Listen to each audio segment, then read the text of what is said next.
மற்றவர்களை ஈர்க்கிறது. அது அழிந்து போகும்போது அவங்களுக்கு நம்ம மேல இருக்க ஈர்ப்பு போயிடுது. அழிந்து போகிற அலங்காரம் அழிந்து போகிற உறவுகளை ஏற்படுத்துகிறது. அழியாத அலங்காரம் அழியாத உறவுகளை ஏற்படுத்துகிறது. கரங்களை தட்டி கர்த்தருக்கு நன்றி சொல்லுவோம். ஹல்லேலூயா.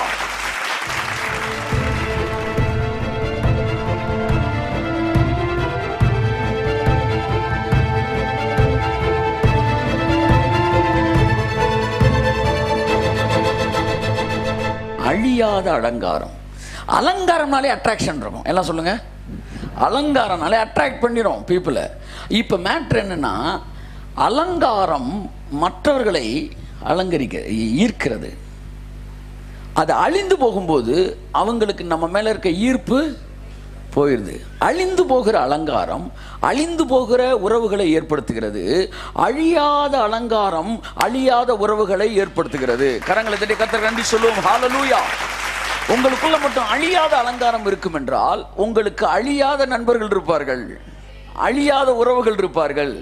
அழிந்து போகிற அலங்காரத்தை வச்சு நீங்க இழுத்திருந்தீங்கன்னா உங்க அலங்காரம் அழியும் போது அந்த நட்பு என்ன செஞ்சிடும்? அழிஞ்சிரும். ஆனா அழியாத அலங்காரம் உங்களுக்குள்ள இருந்துச்சுன்னா அந்த உறவும் அழியாததா இருக்கும். ஹல்லேலூயா. ஆமென், ஆமென். வாசிப்போம். இந்த அழியாத அலங்காரத்தை பற்றி ஏற்கனவே நமக்கு தெரிந்திருக்கும் நினைக்கிறேன். 1 பேதுரு 3:1-2-3 வாசிங்க. நான் பைபிள் இருக்க வசனத்தை அப்படியே நான் உங்களுக்கு கொடுக்க விரும்புகிறேன். வாசிங்க. அந்தபடி மனைவிகளே உங்கள் சொந்த புருஷருக்கு கீழ்ப்படிந்திருங்கள். அப்பொழுது அவர்களில் யாராவது திருவசனத்திற்கு கீழ்ப்படியாதவர்களாய் இருந்தால். எத்தனை பேர் வீட்டுல கீழ்ப்படியாதவங்க இருக்கிறாங்க? திருவசனத்துக்கு கீழ்ப்படியாதவங்க இருக்கிறாங்க. நிறைய பேர் வீட்டுல கீழ்ப்படியாதவர்கள் என்ன செய்யறாங்க? திருவசனத்துக்கு கீழ்ப்படியாதவர்கள் இருக்கிறார்கள். இருந்தால் பைபிள் உங்களுக்கு ஒரு ப்ராமிஸ் கொடுக்குது. பைபிள் என்ன கொடுக்குது? ப்ராமிஸ் கொடுக்குது. ப்ராமிஸ்னா என்ன? வாக்குத்தத்தம் பண்ணினவர் அதை நிறைவேற்ற வல்லமை உள்ளவர். உங்கள் கணவர் பரலோகத்துக்கு வருவார் என்று இந்த வசனம் என்ன செய்யுது?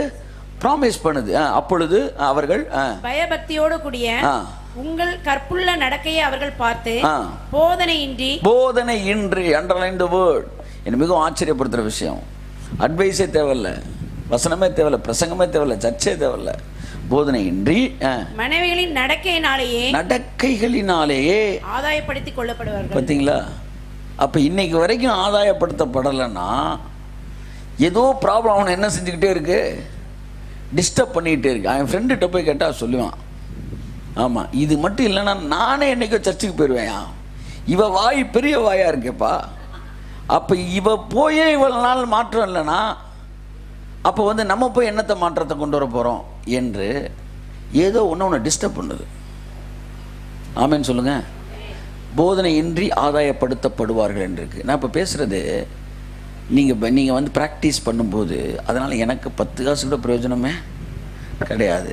அதில் பிரயோஜனம் ஃபுல்லாக யாருக்கு தான்? உங்களுக்கு தான். அடுத்த இந்த கிருபை இந்த வேலையெல்லாம் நமக்குள்ளே செய்யுது. அடுத்த வசனம் வாசிங்க.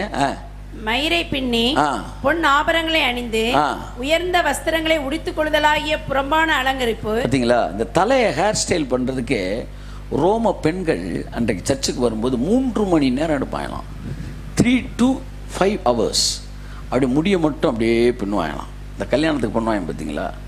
அப்படியே முடிய அப்படி விட்டு இப்படி விட்டு என்ன பண்ணு 5 hours பண்ணிட்டு தான் அப்படியே சேரட்டில் இறங்குவாங்களாம். அதைத்தான் பவுலும் எழுதுறான். பின்னுவது என்பது மணிக்கணக்கில் 3.5 hours 5 hours பின்னிருப்பாங்க. பின்னிட்டு அதுக்கப்புறம் அவுத்து விடுவாங்க. அதுக்கப்புறம் கிளிப்பை போடுவாங்க, அதை போடுவாங்க, இதை போடுவாங்க, அப்படி இறங்குவாங்களாம். என் அன்புக்குரியவர்களே, அதைத்தான் சொல்றாரு. Don't spend your time in decorating your ஆமாம் அதெல்லாம் செய்யாதீங்க அப்படின்னு. ஹேர் டெக்கரேஷன், மயிரை பின்னி, அடுத்து பொன் ஆபரணங்களை அணிந்து. ஹல்லேலூயா. ஆமாம். சிலர் பாருங்கள் ஒரு டீ சாப்பிட போகணும்னா கூட இருங்கன்னு ஒரு 5 பொன் நகையை போட்டுட்டு தான் டீ குடிக்க வருவாங்க. என்னென்னா புதுசாக பணக்காரர் இருக்கார், புது பணக்காரங்களும் நைட்டு கூட பிடிப்பாங்க. அந்த மாதிரி தான் அர்த்தராத்திரில் கூலிங் கிளாஸ் போட்டுக்கிட்டு இருப்பாங்க. எதுக்கு நான் நைட் நேரத்தில் கூலிங் கிளாஸு? பணக்காரன் நைட்டுன்ற மாதிரி. பொன் ஆபரணங்களை அணிந்து, அடுத்து உயர்ந்த வஸ்திரங்களை உடுத்து கொள்ளுதலாகிய புறம்பான அலங்கரிப்பு தவறுன்னு பைபிள் சொல்லவே இல்லை. அதைத்தான் சொல்கிறேன். அது சீக்கிரத்தில் மாறிடும். அதனால் உங்கள் மேலே இருக்க ஈர்ப்பும் மாறி. அதனால டெம்பரவரி அலங்கரிப்பெல்லாம் உங்களுக்கு அலங்காரமாக வச்சுக்க. ஆனால் அதனால உனக்கு நல்ல உறவுகள் ஒரு நாளும் அமையாது. அதை விட மேலான அடுத்த வசனத்துக்கு வாங்க. அழியாத அலங்கரிப்பு. கையை தட்டு. ஆமென். தட் இஸ் மை அழியாத அலங்கரிப்பு. அதான் சப்ஜெக்ட். இது அழியவே அழியாது. நீங்கள் தூங்கும் போதும் எந்திரிக்கும் போதும் அழியாத அலங்கரிப்பு. The best character. The characters are the அலங்கரிப்பு. 1 Peter 3:4 இங்கிலீஷில் எப்படி இருக்கு? Your beauty should not come from outward adornment such as braided hair and wearing of gold jewelry and fine clothes. Instead, it should be that of your inner self. தேவனுடைய பார்வையில் great worth. கடவுளுக்கு அலங்கரிப்பு பிடிக்குமா பிடிக்காதா சொல்லுங்க? பிடிக்கும். அதான் Bible சொல்லுது. சங்கீதம் 96:9 எடுக்க வேண்டாம். பரிசுத்த அலங்காரத்துடனே. அவருக்கு அலங்காரம் பிடிக்குதான். நீ வரும்போது நல்ல அலங்காரமாக வைப்பா. இது பான்ஸ் பவுடரை போட்டு வரதில்லை. அவருக்கு ஒரு அலங்கரிப்பு பிடிக்குது. என்ன அலங்கரிப்பு? பரிசுத்த அலங்காரம். அப்போ பைபிள் அலங்காரம் அலங்காரம் அலங்காரம் அழகுன்னு பேசும்போதெல்லாம் உள்ளதான் பேசுது. ஹல்லேலூயா. சார் அவர்கிட்ட போய் நிற்கும்போது அப்படி அலங்கரிக்கப்பட்ட மனவாட்டியா. பரலோகத்திற்கு பலமுறை போய் வந்த ஒரு நபரிடத்தில் அவர் சொல்கிறார், என்னிடத்தில் நான் பலமுறை பரலோகத்துக்கு என்ன தேவன் கூட்டு போயிருக்காரு. என்கிட்ட அடிக்கடி கேட்கப்படுகிற ஒரு கேள்வி என்னன்னா, தேவன் எப்படி இருந்தார், தூதர்கள் எப்படி இருந்தாங்க, அவர் முகத்தை பார்ப்பேன், அவர் மூக்கை பார்ப்பேன், கண்ணை பார்ப்பேன் அப்படின்லாம் பாட்டு எழுதுறான். ஏன்னா இவன் இன்னும் என்ன செய்யவே இல்லை, வளரவே இல்லைன்னு அர்த்தம். அவர் என்ன சொல்கிறாரு, பரலோகத்துக்குள்ளே நீங்கள் நுழைந்த உடனே முகம் என்பது முக்கியமான விஷயமாகவே அங்கு கருதப்படாது. அங்கே நுழைஞ்ச உடனே ஒவ்வொருத்தருடைய கேரக்டர்ஸ் தான் அங்கே அப்படி பெருசாக தெரியுன்றார். அதுதான் பூமிக்கும் பரலோகத்துக்கு இருக்கிற பெரிய வித்தியாசம். அங்கே போன உடனே அவருடைய கேரக்டர் அப்படியே தெரியுமா, அதுதான் அவங்களை ஈர்க்குமா.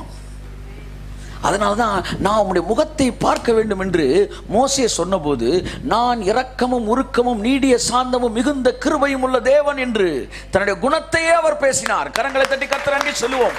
காரணம், தேவனை பொறுத்தவரை உங்கள் முகம் அல்ல, உங்கள் மனதுதான் முகம். உங்க மனசு தான் அவருக்கு முகம். அதனால முகத்தை பார்க்கணும்னு பார்த்துக்க. என் முகத்தை நான் இரக்கம் உள்ளவர், அதான் என் முகம். நான் உருக்கம் உள்ளவர், அதான் என் முகம். நான் நீடிய சாந்தம் உள்ளவர், அதுதான் என் முகம். மிகுந்த கிருபை உள்ளவர், அதுதான் என் முகம்.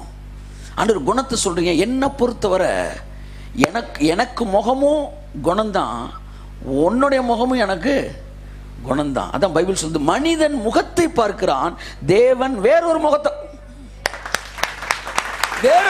பார்க்கிறார். அந்த முகம் இருதயம்.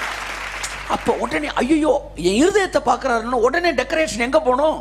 இயேசுண்டத்தன் கழுவப்பட்ட அங்க போகணும். அதை சொல்றாரு, அலங்காரத்தோடு வா. அது என்ன அலங்காரம் சொல்லிடுறேன், பரிசுத்த அலங்காரத்தோடு வா. கரங்களை தட்டி கர்த்தரை நன்றி சொல்லுவோம். அந்த அலங்காரம் என்ற உடனே, பரிசுத்தம்னு உடனே எதிர்ப்பாளரோடு செய்கிற பாவத்தை மட்டும்தான் இவன் பரிசுத்தம் நினைக்கிறான். இல்லை, ஆமாம், நான் பாவமே செஞ்சதில்லை, நான் அடல்ட்ரியே பண்ணதில்லை, நான் விபச்சாரம் பண்ணதில்லை. விபச்சாரம் செய்யாதிருப்பது மட்டும் பரிசுத்தம் அல்ல. பரிசுத்தம் என்பது ஒரு பேக்கேஜ். அந்த பரிசுத்தம்ன்ற பேக்கேஜுக்குள்ள தான் இது வருது. கையை தட்டு வருது அவருக்கு. அழியாத அலங்கரிப்பாய் இருக்கிற சாந்தம், அதுக்குள்ள இருக்கிற ஒரு புக்கு. அமைதலுள்ள ஆவி, அடுத்து என்கிற இருதயத்தில் மறைந்திருக்கிற குணமே உங்களுக்கு. 2 முடிச்சிட்டாரு. பவுல் தான் கொஞ்சம் பெருசாக எழுதியிருக்காரு. 2 மேட்ரு, சாந்தம் அமைதி. போ. ஹல்லேலூயா. ரொம்ப ஈஸி. ரொம்ப பேசணும்னா கஷ்டம், பேசாமல் இருக்கிறது ஈஸி. ஆனால் அதுதான் கஷ்டமாக இருக்கு. சாந்தம் அமைதி இருந்தால் நீங்கள் பக்காவா அலங்கரிக்கப்பட்டிருக்கீங்கன்னு அர்த்தம். இந்த அலங்காரம் என்ன செய்யுமா, கடவுளை மட்டுமல்ல மனிதர்களையும் ஈர்க்கக்கூடியது. இன்றைக்கு நிறையா பேருக்கு வெளியில் அட்ராக்ட் பண்ணுற அளவுக்கு உள்ள அட்ராக்ட் பண்ண தெரியல. அவன் வெளியில் இருக்க அட்ராக்ஷனில் பார்த்து வந்துட்டு அதுக்கப்புறம் என்ன செஞ்சான், உள்ள அட்ராக்ஷனில் என்ன செஞ்சிருவான், டிப்ரெஸ் ஆயிடுவான். ஆனால் சிலருக்கு மட்டும்தான் அந்த அட்ராக்ஷன் அப்படியே மெயின்டைன் பண்ண கடைசி வரைக்கும் அந்த குணத்தை வச்சு, அந்த அட்ராக்ஷனை வச்சு அப்படியே அந்த லவ்வை மெயின்டைன் பண்ணி வைக்க முடியுது. சாந்தமும் அமைதலும் உள்ள ஆவி என்பது இன்னர் டெக்கரேஷன், பிரைடட் ஹேர் இல்லை, அழியாத அலங்கரிப்பு. இந்த வார்த்தை என்ன ரொம்ப தொட்டுக்கிட்டே இருந்துச்சு.